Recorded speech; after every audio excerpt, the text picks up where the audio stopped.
Alors maintenant, plusieurs questions qui concernent iTélé. Mhm. François BR, étudiant salarié. iTélé est une toute petite chaîne.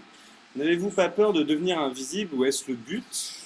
Et dans le même goût, Fidal, guide de tourisme, souligne qu'iTélé est payante et dit: Je ne vous verrai donc plus qu'au zapping de Canal et je compte sur vous pour y passer souvent.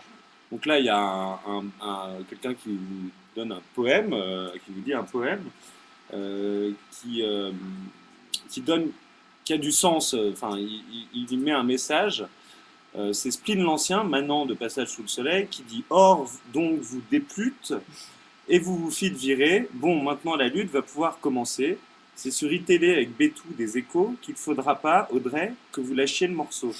Gageons que vous saurez sur cette antenne futile offrir à ces humeurs un contrepoint utile.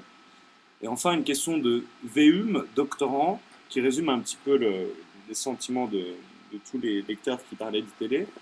Que comptez-vous faire contre la double dérive d'ITélé vers l'infospectacle et vers le suivisme de l'agenda gouvernemental?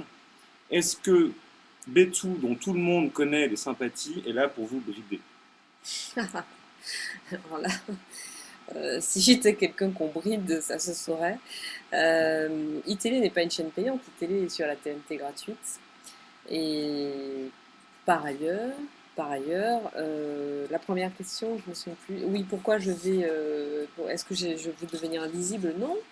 Je pense que iTélé, comme tous ces médias qui sont sur la TNT, le câble satellite, est un média d'avenir, comme Henri 89, qui pour l'instant les modèles économiques des sites internet d'information ne sont pas encore totalement aboutis, ou en tout cas ne donnent pas encore les résultats escomptés. Mais ce que vous faites ici, c'est une préfiguration de ce qui se fera, même pas demain, mais bientôt.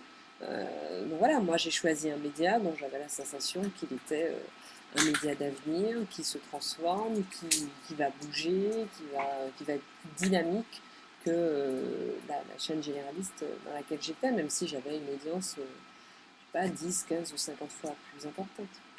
Nicolas Bétou, qui, quand il était journaliste, puisque maintenant il est PDG d'un Mhm. groupe de presse, a été le seul journaliste qui a été invité le soir de la victoire de Nicolas Mhm. Sarkozy au Fouquet. Qu'est-ce que ça vous inspire, ça? C'est sa décision.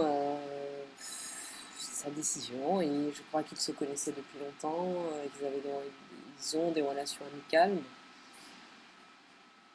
C'est- Moi, j'ai pas de commentaire particulier à faire. Je pense que Nicolas Bétou est un bon journaliste qui fait son métier honnêtement. Maintenant, il décide de participer à un dîner célébrant la victoire de Nicolas Sarkozy.